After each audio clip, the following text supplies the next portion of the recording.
Puji syukur kehadirat Allah Subhanahu wa taala, selawat dan salam kepada Nabi besar Muhammad sallallahu alaihi wasallam.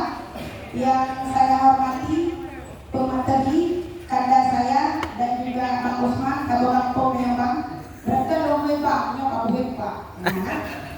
Jadi tidak lama-lama berbicara rohingya itu katet kabang yang tadu pakat karena beberapa kali yang tadu pakat tentang pengungsi rohingya itu sendiri.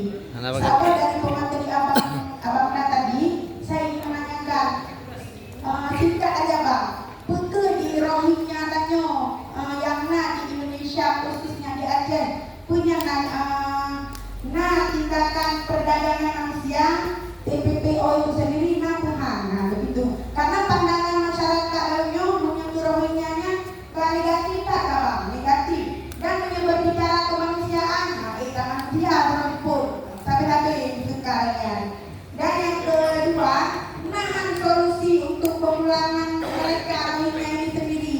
Tidak mulai benar solusi lah. Kalaupun imigran tadi berbicara hampir langsung menandakan karena mereka tidak ada identitas.